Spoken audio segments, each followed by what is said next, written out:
Hello, contractors, and welcome to the Toolbox for the Trades, the show where we share the top tricks, tips, and tactics from service professionals worldwide. Today, I am talking with Sean McGuire, the Director of Innovative Technologies at MCAA. Sean is basically a tech detective for the trades.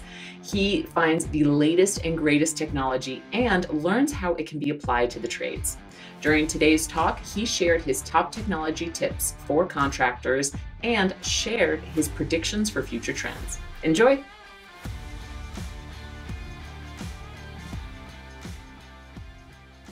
Sean McGuire, you are the Director of Innovative Technologies at the Mechanical Contractors Association of America, aka MCAA.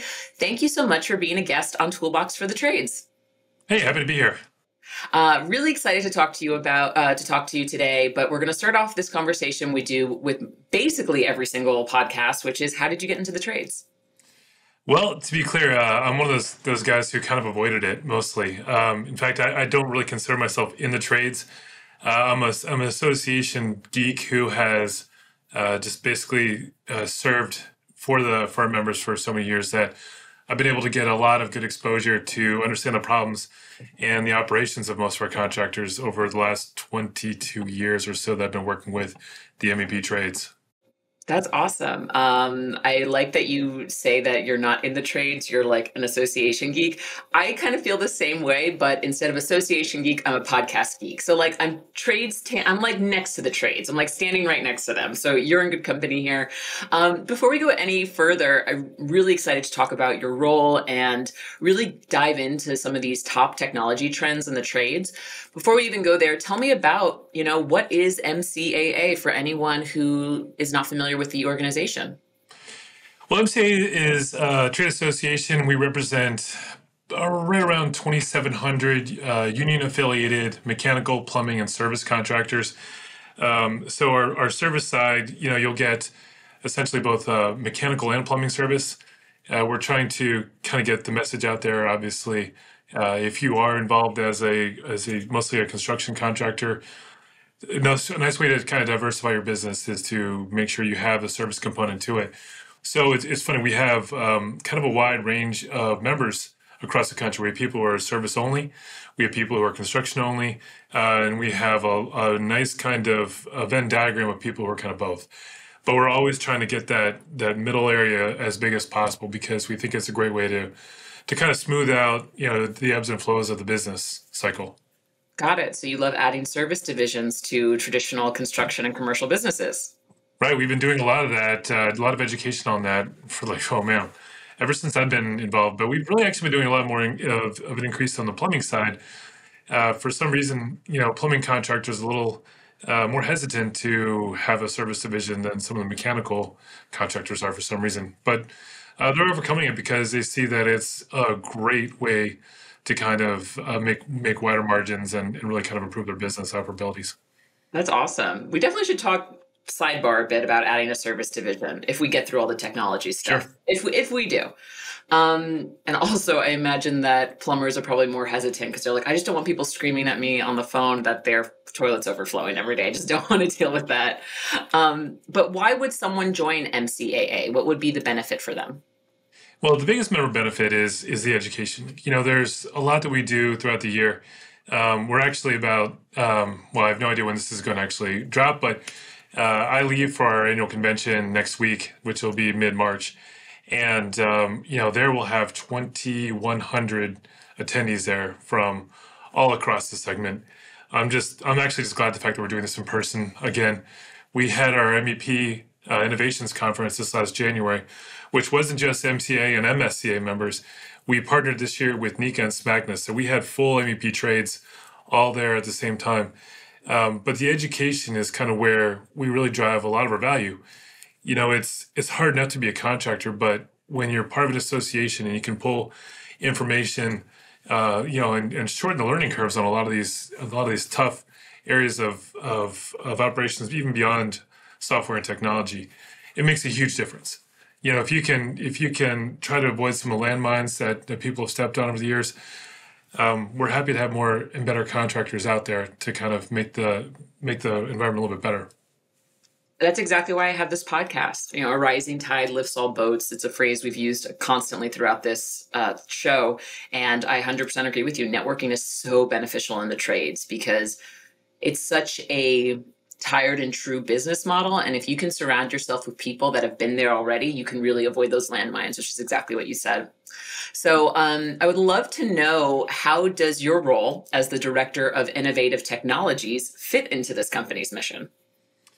Well, that's a very good question. It kind of changes all the time. That's actually one of the most beautiful parts of my job and why I enjoy it as much as it does, because technology is a pretty broad term. There's a lot of things that can kind of fall in that realm, but the reality of it is anything that's kind of having to do with software, hardware, new things that are hitting the industry that our members need to be aware of. I needed to kind of get my arms around it and try to understand what the applications are, maybe how our contractors are already using this, and if it's something that is kind of out there and ready to go, why we try to get that information out as much as possible. If there's a way that our members can be more productive, increase their profitability, we want them to know about it. We're not shy about talking about products. We're not shy about talking solutions.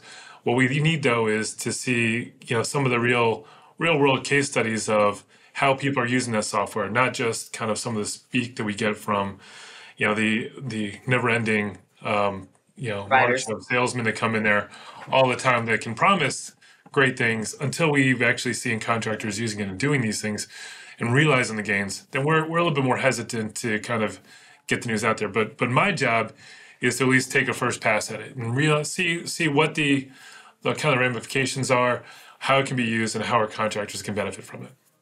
I love that. So you essentially have your own workshop, more or less, bringing back the geek. You called yourself, and you're just playing with all of these new tools, software, hardware that are coming into the trades and saying to your members, hey, I tested this. This is the real deal. You should really check it out. Well, yeah, that's kind of where the whole, I'm not an actual fitter. I'm not an actual plumber. There's a limit to what I can do. Luckily, I work with a great set of committees. What I tend to do is try to find some of these new and emerging companies out there. And as I find them, or as I find new software, new features of even existing companies, I usually like to say, like, okay, I know somebody who's using this already. Let me see if they tested out this new feature, what their feedback is from it. Or I see a new kind of, let's say, 3D scanner. And I know a couple of companies that do a lot of 3D scanning that I try to work with them and say, like, hey, have you seen this? Have you tested it out? And a lot of times I'm the go-between between the companies to try and help them get some perspective and test cases, even in some of the really small startups. But in most cases, I'm just polling to see who's using what and how it can be kind of used more broadly by more contractors out there. So you're a technology detective. I'm a tech detective, but I'm rarely the one who's actually implementing it. So there's some things that I can do, but like I said, I can fix a sink, but I'm not going to be able to run pipe. It's just as simple as that. It's good for us to know our strengths and our weaknesses. I know my limitations really right up. I got a wide area of knowledge, but it's kind of shallow. That's what I say. We're approaching on 100 episodes of Toolbox for the Trades. I've now talked to dozens and dozens of contractors who own and run businesses. And I'm like, I could be dangerous, like in a consulting role, but no way could I do this myself. I love that. And that's such a cool job that you have. And I don't think I really grasped that when we first spoke. And I think that's just really awesome. Before we get into some of the common themes that you have observed in your role, can you tell me a little bit about the breakdown of the MCAA members? Like, do they tend to be bigger sized businesses, smaller sized businesses, all around the place? Because I know you mentioned like small enterprises and large enterprises. So I'd just like to learn a little bit more about maybe the ideal size of a member, if that exists. It's funny because there's not necessarily an ideal size member we have. We have all ranges. We'll have, small shops that might have, 4 or 5 people and maybe 1 service truck or something like that. And then we'll have 100 service truck, mega service contractors that are always on the road, or people who are doing facility maintenance that are $250 million worth of work across the country. It's all ranges and sizes, at least, especially you get a wider variance on the service side, I think, than the construction side. But what I can say is our members typically don't do as much residential. They do much more commercial. They do some residential, but not typically.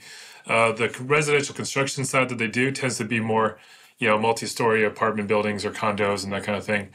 But mostly we're talking about, commercial, industrial type contractors, a lot of public work, so, a lot of private work as well. But, it tends to be larger projects that they tend to work on, especially as they work around the country and mostly using their union affiliated status to kind of get some of these different jobs. Got it. Thanks for explaining that. Sure. So talk to me a little bit about some of the common themes that you see between contractors and technology that you've observed in your career, because I know I'm from the tech side, obviously. You are on the contractor side, and I would love to see, common trends that you see, or common themes, you know what I'm saying. like the pit of despair that most people have when they thought they fixed it and they haven't. Yes. I'll tell you what. We did an award this year focusing on innovation that we gave away at the MEP Innovation Conference. We called it the MEP Innovator of the Award a year. And we're like, well, we don't want to be like everybody else. We want to do this a little bit different. So we made the award a Lego. Instead, it was a Thanos's glove from Marvel, but a Lego version of it. And then we had one of our affiliates who is really big into metal forging. He made a 3-ring knuckle duster that said Control-Alt-Delete that we put on top of the glove. And we thought that symbolized innovation perfectly, because you have to be a tinker. You have to be one of those guys who's creative with Legos and stuff like that really wants to kind of build and solve and do all that stuff.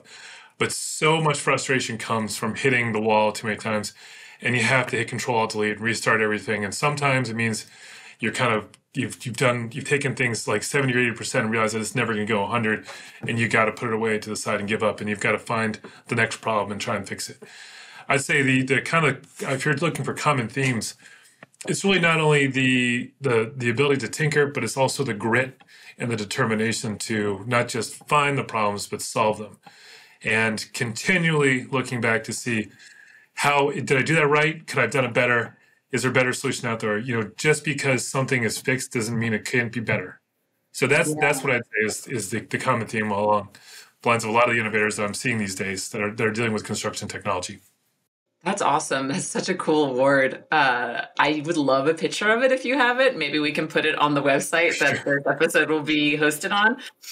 And I really just love the idea of, never settling for one solution, like always looking to see what's new on the horizon. What are some new ways that I can optimize, that I can streamline? And I love that. And I love that you award that within the organization. I don't know if we're going to do the same thing next year, because that thing fell apart about 1 billion times because it was made of Legos. We should have crazy glued the thing. But it was cool once we got it all together. Hopefully it got there in one piece to all the winners. Learning for next time. So obviously this podcast is hosted by ServiceTitan. ServiceTitan creates this podcast. I'm an employee of ServiceTitan. Software comes into this space of technology. And what I've seen in my time at ServiceTitan, I've been there for about 4.5 years now, is that a lot of the times we interact with contractors who've been running their business a certain way, and there's sometimes some reluctance to change. And I was wondering if you could speak to that, given your position at MCAA and working with contractors to adopt new technology. What do you say to people who are maybe reluctant to change? Change is definitely hard. The problem is there's certain levels of pain that people are willing to deal with. And when you start getting into service software or even like ERP software, that's sometimes the hardest, because of the people who are having to go through this change. So, when you get to something that really requires the C-suite and above to interact with it, you want to make sure that everything's going to work as seamlessly as possible in the transition, and find the right answer and solution. But it takes an across the organization determination to kind of see through it. And when it comes to success with it, it takes a couple real good approaches. Number one, you've got to have someone banging the drum and leading the charge. And that doesn't necessarily have to be your CEO or C-suite, but you've got to get, a C-suite behind you. Somebody from above saying, like, we're going to do this no matter what. Now that we've made this decision, we know it's going to be a tough road to plow. We're still going to do it. But it's one of those things where it takes a lot to get past people's mentality, because people get comfortable and they hate trying to relearn how to do the same thing a different way. I think of it a lot of the ways like learning a second language. You're trying to say the same thing in a different language. You've got to rethink how you're saying it in a totally different way of doing things. So if they think like, I already know English, what do I need to know French for? It's like, well, if you're going to do anything in France, you got to learn how to speak French. Think about it that way, but it does take some determination. But there's so few ways to conquer some of those really big challenges, especially when it takes everybody in your organization doing it with training, follow-up, feedback, and try to modify it to fit your organization as it can. The easiest things to do are like the quick, hey, look, there's a new app that does this. It does one thing. Great. Those are easy to implement, especially if you can show people how it makes a big difference right away. But the more overall and encompassing it is of your operations, the harder it is to kind of get through it. But it's worth it in the end. Got it. So what advice would you give to folks who are looking for a software like ServiceTitan to run their business? What should they be looking for? I love the tip of having someone being the banging of the drum. That is something I say all the time. What are some other things they should think about if they are looking to implement a tool like ours? You know how hard like a changeover these processes can be, especially when you're starting to talk anything that ties into accounting or anything like that. Anything that goes that in depth to your operations, I almost say oversize it. Because if you're expecting to be, like, say you go from a 5 service truck shop and you're expanding to 10, you need something that's that can handle more and more of your operations to digitally track and manage everything, then you need to go to that. But what I would almost say is, don't buy the thing that's right size for a 10 truck organization. Think about where you're going to be in 5 years. Think about where you're going to be in 10 years. And yes, it might be expensive to oversize it now, but you will avoid having to go through the same process in 5 and 10 years, especially when you can kind of grow into it and know that it can handle much, much more. And maybe you're adding a module down the road or something like that. But you're going to get, if it's such a hard experience to do the first time, you're not going to want to do it in 5 years. You can get immediate pushback from everybody who's there and say like, nah, we just did this. We're fine where we are. We don't do this. But it's going to stifle your growth as a company if you can't basically get up to the place where you're able to handle more and more information, more and more manpower, more and more data, more and more billing, all that stuff. So oversize it almost at the front end, thinking about where you're going to be in 5 and 10 years, as opposed to finding the solution for right now.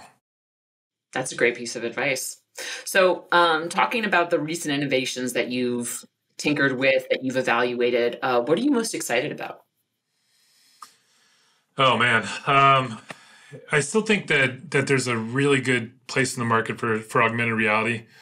I just still haven't seen anybody throw their shoulder into it. Trimble's doing a pretty good job trying to connect some things, but there's still the issue of just kind of aligning models in real space, and it takes a lot more precision than some of these devices can quite do right now. But I love the idea of eventually being able to throw on something like a Microsoft HoloLens, go into a building and say like, it'll basically direct you to the unit you need to service. And as you're on there, you can pull up the manual, the service manual, and you can pull up the notes from what you've done, or you can see a video about how to make the actual change, or download the thing in space, or it can guide you through like, hey, this is the thing this is the valve you need to open, that kind of stuff. I'd love to see it, because I've seen, I'd say big kind of operations like elevator repair companies. When there's only 2 or 3 types of elevators out there, it's easy for them to basically put a manual to service the whole part of that elevator. But you're talking about thousands of different kinds of mechanical units that our contractors have to fix and maintain and replace. It's almost an impossible task to create something that broad or like that deep in terms of developing all the different service operations for them. So, but I like that. I like how augmented, or I'd say machine learning, is really kind of influencing the market right now. And AI is part of it, but machine learning is a little bit different. But I like how you're starting to be able to set things up so that you can reduce redundant operations, or even just pull different things from, like, say, a service ticket and auto-populate things that could come in that you might need for billing or for materials or ordering or whatever. I like how there's starting to get more. There's starting to be simpler and easier to use types of properties out there that can do some of these things. That's awesome. I kind of always geek out whenever I think about augmented reality and just be able to see all of those items as you're dealing with the unit in real time and just increasing efficiency, increasing information. What was the name of the company you said that seems to be doing a pretty good job with it? Trimble has a construction variant called the XR10. And it is basically a construction rated helmet with the HoloLens visor embedded in it. So it is kind of meant for the industry. I would just love to see a lot more software developers kind of attack it for the construction industry. It doesn't just have to use Trimble software; it can use anything. So I'd love to see some developers trying to come up with something like that can be of service for construction. But again, it all gets down to precision. Like if you're installing anything, it needs to be precise down to 1/4 of an inch. If you're servicing something, on the other hand, though, you just need to see where the thing is, identify what it is, and it doesn't have to be as precise just to kind of show you the directions on how to service it. It can be a totally different use case for it. That's really cool. So I know we're kind of going into like pie in the sky. It's the year, 3000 kind of look. At least it kind of sounds like that when we talk about it. What do you think the next big innovation is going to be for the trades? We were seeing a lot of stuff, at least I am, with IoT, really sophisticated systems for the home. Do you think there's anything on the horizon that's going to hit and make a really big difference? I think IoT is going to keep getting bigger and bigger. I mean, it's kind of hard to say it's going to be the next big thing because it's already there. But I think that there's going to be easier and easier ways. The price is going to go down to have, systems that can monitor things. But everybody, I mean, I've seen valve manufacturers basically come up with ways to monitor water usage. I've seen, all sorts of air conditioning systems and chillers that can be connected so you can get an idea on at least some of the operational side of it. They don't really want to give you, shut off or any kind of. They don't want to be able to kind of have anything be controlled remote, but at least you can see like ways to monitor it. And I think that's going to be the first step, is to kind of collect the data. The next step is once you've actually collected this big pool of data, you need to do something with it. So I'd say, once you can get into any kind of like machine learning or anything that can crunch some of this data and pull out some common themes from it or anything that you can use to help develop your operations or just make everything a little bit more efficient, that's going to be one of those things that could really, I see, be the nearest next big thing, especially on the service side. Because I think that you'll get clip-on things all the time for power. You can check the power usage and stuff like that. But it'd be interesting to see also if you could monitor to see like, hey, the belt timing is off on this or anything like that. You want to get a full diagnostics. And if you're a service contractor and you can analyze these things and you have software that can crunch data and say like, hey, based on the data we have here, it sounds like this thing is probably going to need service in about 2 weeks because the motor unit's overheating and it needs a new, fan belt or something like that. Anyways, I'm using bad examples because, as you can see, I don't actually work in the trades. I work alongside the trades. But anyways, you can see how there's a lot of opportunity out there where you can use the monitoring assistance to drive service operations and improve efficiencies. And it's a heck of a lot easier to maintain things and replace them. But it can also give you maybe a heads up on saying like, hey, look, this is running like it's still 4 years old. You should be able to go another eight to 10 years right now. But we're going to keep an eye on it, and we're going to give you an update, every month to say like, hey, it's still in A-OK shape. You don't need to do anything about this. One, I think your examples were great. At least they fooled me. Two, I so love that you're talking about machine learning because we're going to have an episode this season on how ServiceTitan is actually using machine learning, which is really cool. I'm totally nerding out on it. So you're giving us a great setup. But what I really want to pull out of there is that predictive learning. So using that data to really predict, hey, we've seen, we install these units and we found that after 2-3 years, this one thing always tends to go wrong. maybe in the future, we can be able to run all of our data through machine learning and say, we're probably going to need a service unit, at least, I don't know, 100 units in this time frame. So that can potentially give contractors the tools they need to plan accordingly and be more agile with their processes. I think there's so much opportunity there.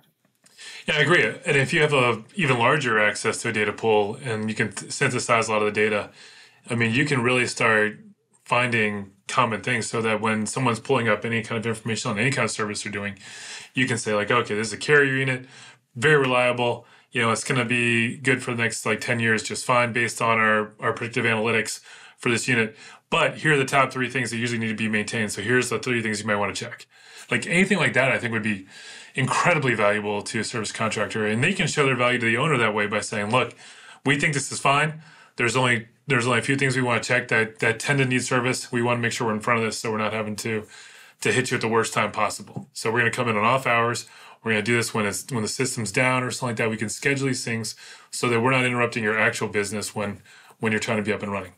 Or designing service memberships to make sure that you're visiting at times, or checking up on items that have can potentially have issues. Really smart. Exactly. All right. Anyway, I think you and I are just like going down this rabbit hole right now, and I'm loving it, but I want to make sure we're providing some value to the audience. I just thought of this question now, so sorry if this is a little, it catches you off guard. Looking at today's contractor, and for the reference, a lot of ServiceTitan customers tend to be service focused, although we do have some construction and commercial customers as well. When we talk about technology as a whole, what should shops have, let's say at the bare minimum, to be competitive, and what should they have to stay competitive? Do you kind of see what I'm saying? Like, what's like the baseline, and where should they really be looking if they want to keep up in this market that keeps getting more and more influenced by technology? Okay, for service contractors, I'd say, number one, you've got to be on some type of service software. I've seen people, it's funny, when everybody hit COVID and they realized how to go paperless, I saw a lot of contractors take creative use of software that probably wasn't meant for service. And because whatever software they were trying to use was flexible enough, they kind of back-ended into something that kind of works. The problem is that really should only be like that's a Band-Aid. That's not actually fixing the problem. You need to be able to tie everything in. You don't want to make, 2 or 3 times the extra work. Basically, or even create basically digital paper. It's almost worse. Like taking a picture of a ticket and sending it in just means that you have something else to kind of keep track of and log. You want to be able to pull the data from the work you're doing and be able to integrate in there. Because ideally, the first things you want to do is streamline, collections and payroll. And if you're going through as a service contractor, you want to turn that over as fast as possible. So as soon as you're done with the job, you want the contact on site to sign off on it. You want to be able to turn around the invoice or get a credit card paid right there on the spot, because reducing that cycle time, I mean, it's just more cash in hand. It makes you in such a better shape as a business. So that's the number one thing. Plus, it really kind of increases your payroll, your operations on the payroll side. And it's not necessarily kind of getting rid of people. It's refocusing them on something that they might be able to do outside of just like yelling at the guy, where's your service tickets on Friday? Because I need to get these orders out. I need to get everybody paid. If you can streamline that, it means that it's funny. Like there used to be always like one person in every shop that was in the accounting side who would just be had to be the mean person, had to yell at people for getting all the service tickets in. And it was crazy. It was one of those things that was kind of synonymous around every single contractor. It's like, oh yeah, that's Ted in our shop, or oh yeah, that's Alice. Every week Alice yells at us because I haven't got all my stuff in. That kind of goes away. Once you have digital operation, like once you have like a digital system, that goes away because you're finishing that ticket, you're putting it in, you're uploading it, it's in the operations. And once you kind of get that in there, the faster you can kind of not just get some of the operation stuff out, but it can also get billing and everything it can go through your whole thing, and you can obviously get to the next ticket faster, but you can use that information so you can say like, okay, this is how fast we're doing this type of service. Therefore, I can start making my estimates a little bit tighter when we're doing things. If we're bidding anything out on, kind of a bigger service ticket or anything like that, we know this is what it's going to cost. It's just a little bit easier to get a feel for your operations. And then being able to take it to the next level where you're actually scraping some of that data and using it for other purposes. One of the more interesting things I've seen is scraping the service ticket that came in for the consumed things that were used in the actual service, and automatically trying to backfill that from a supplier.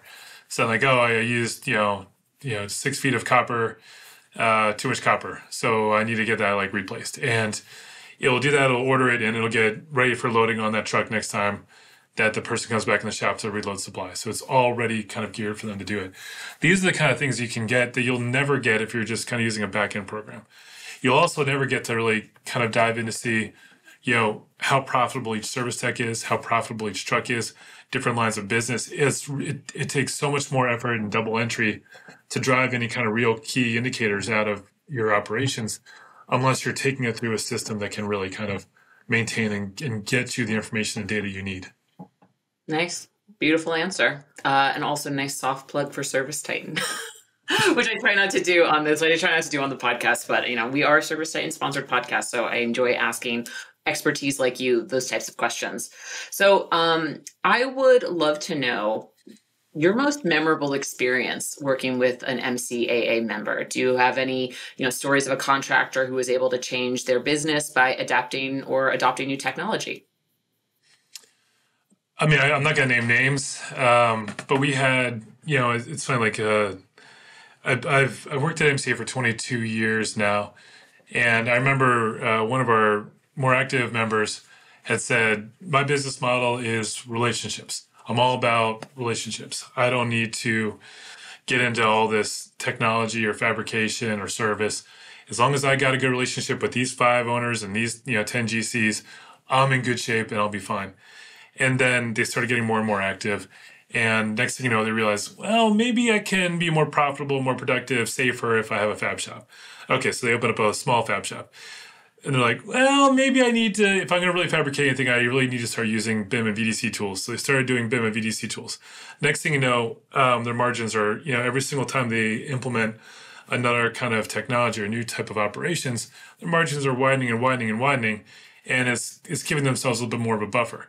They took on a service division, they took on a plumbing division, and within a period of 10 years, the same business basically had a 5x transition because they were willing to kind of get past that mentality of, I'll be fine in my niche, I'm good. And they said, well, wait, why are we doing this the same way over and over again? Why are we settling for this mediocrity? Why don't we try to make this thing bigger? How can we get bigger? What are the methods? What are the tools? Who do I need to know that has done these things that can help guide me through this? And it's great to see somebody go, from a small to medium to a medium to large contractor, and really put their foot down on everything, because it's an incredible transition. It gives them so much more opportunity to do things that they would never have thought they could do before.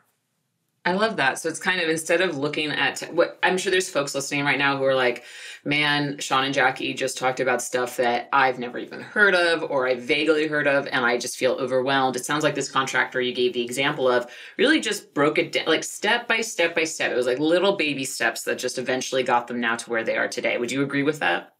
Yeah. And I'd say anything that you can do that's going to make marginal improvements to your productivity, you've got to be able to stack those up. I mean, they might seem like a little win, but if you can build on top of that, you start easing your kind of your gap. And look, it's a low margin business. Now, service contractors have slightly higher margins, but it's still a low margin business, and it doesn't take too many bad jobs to kind of put you under. And so any way you can kind of really prevent yourself from having, like, you need that gap there to make sure that you can still be profitable on most of these jobs. And it's the only way to kind of build up any kind of success is to try and give yourself a bigger and bigger buffer. And when projects go great, they go great. And even when they don't go so great, you're still not turning in too many things in the red.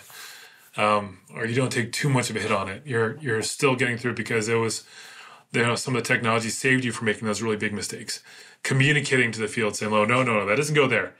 Like, "Oh, wait, anything you can do to kind of prevent any mistakes in the field, the better off you're going to be." And you have to have that digital communication these days in order to do that. I love that. So, what are some of the best resources a contractor can leverage to make sure they're on top of upcoming technology trends? I mean, obviously, you can call me, but that's not for everybody out there. I'm only talking to members typically. I'd say the things that I typically do. We have a couple meetings, but they're really for members only. Throughout the year, we've got obviously the MEP Innovation Conference, which is focusing on mostly construction technology, but for all three trades.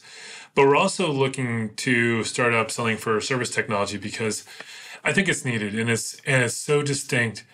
When we do some of these big technology conferences, too much of the focus is on BIM and VDC, and most service contractors just don't have the need to work with it. You just don't have to draw up anything in 3 dimensions for selling or servicing. You tend to just fix it and get it back on the road, or maintain and operate it, and that's all you need. Some medium-sized projects might call for it, where if you can fabricate it from the field, that's great. And there are starting to be some really big service options out there for people to do that. But by and large, the stuff that they need to understand is more on the service software, and maybe some of the things that can kind of help you do a better job of organizing your manpower, training them, because it does take a little bit more training to be a service contractor. You tend to have to facilitate more of that in-house yourself. Obviously, we've got affiliated unions that are helping out with our manpower needs, but there's still, just to keep on top of every single new piece of equipment coming down the line, you're having to do some of that training yourself. So that's kind of one of those things that it takes to keep going in and over again. Got it. So you have an upcoming service technology conference. Can you tell us a little bit about that? I'd like to say that it was right around the corner. It's one of those things that we had a transition with our leadership, and for our service division, we had a lady named Barb Dolam who had been running it for the last 30 some years. She just retired after the last MSCA service conference. And we have a new lady who's come on board named Teresa Pezzi, who is excellent. But in that transition, we have to kind of figure out how we're doing things. So we're trying to develop it. We're trying to get it out maybe late this summer. But it's probably going to be essentially a virtual conference. The only reason being is we tried to do something in person, and in person for service contractors is very tough. And when we were kind of forced to do more virtual conferences over the dark days of COVID, we actually found a really good amount of service contractors who were able to kind of be active, who had never been active before, because the commitment is just, hour or two, or, maybe a half day's worth of education at their desk. It doesn't mean, 2 days of travel or 3 days of travel, hotel, airfare, all the rest of the stuff that kind of goes into it. If it's just logging in, going your machine, focusing on these things, participating in the education and getting out of it, I feel like there's a lot of education ideas we can convey to them. So that's what we're going to be focusing on this fall. We're going to try and set this up. And, a lot of solutions are just kind of not only overcoming the digitization or the rapid digitization in some cases for contractors who had to come to grips with the realities of a pandemic quickly, but it's also going to cover some of the solutions and ways that you can kind of get past that. I feel like service software is kind of the first step, almost like BIM is to most of the construction technology software. You've got to start with the service software and see kind of how you can integrate with that and build off on that, and see how you can really leverage it as much as you can to do some kind of cool and nifty things outside of it. Awesome. Should we geek out about anything else before I move on to some of my closing questions? I want to give you the opportunity to geek out on something you want to geek out on. I tell you what, I love some of the sensor technology. I'm going to tell you. You wanted tangents. I'm going to go down a really quick tangent. I love some of the service technology, especially on plumbing. One of our contractors was installing some new flush sensors on the toilets for restrooms, and they also had the flow sensors on the valves for the hand washing station. And one of the things that they realized is the flush sensor was not matching up to the flow sensor. Like there wasn't the same amount of flushes as the same amount of people using, the hand wash stations, which especially these days, you want to be, you shouldn't just be these days, all the time, you should be more cognizant of. So to remedy the situation, this was for their own in-house operations. They started posting a weekly percentage chart, like 75% hand wash, just the flushes, guys. We can do better, right? And just as a way to kind of encourage them, as a good way of saying it, to increase the amount of hand washing after times. And there's a whole bunch of arguments afterwards. They're like, well, who's to say that I was a single flush? There's a lot that went into it. It's like, just wash your hands twice. Then I would make the numbers line up as best you can, but wash your hands, guys. That's all I can say. Wash your hands. You can tell now. But I think that if you can get shamed into washing your hands more in any way, shape, or form, I'm all for it. I think it's necessary. Plumbing technology shaming us into washing our hands. That will be the tagline for the episode. Whatever needs to happen to get it done right. That's all I can say. I love that. Thank you for telling that story, Sean. So if you could go back in time and give yourself one piece of career advice, what would it be? Oh, I'd say try out a lot of things. And I'm not talking about different jobs and stuff like that. I'm just saying like hobbies. It's amazing how often you find how a solution that you've come up with in a hobby can kind of get you to rethink the way that you're addressing a problem you have currently. But it's one of those things where I think the broader that people have their outside interests, the more creative way that they're going to come up with solving, whatever the problem at hand that day might be. That's all I can say. I wish I'd done more things earlier. And I wish I had more time to do things now.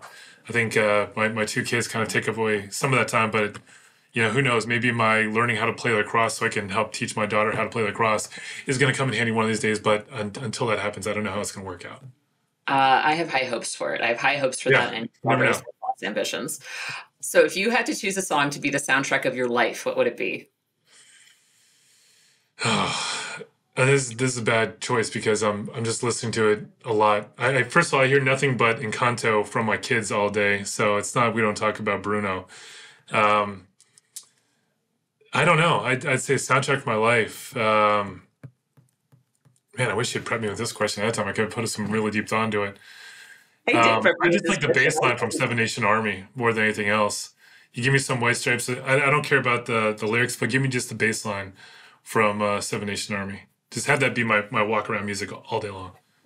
That is an excellent choice to come up with on the spot. I love that for you, Sean. And also, I have to say, I did an episode yesterday with three sisters who run a service company, and they picked Encanto as their song. They picked the Family Madrigal. I hear too much. I know way too much about Bruno. I don't want to know about Bruno. You don't want to talk about Bruno. I get it. I don't want to talk about him. No. Sean, this was such a fun conversation. Thank you for joining me on Toolbox for the Trades. Happy to do it.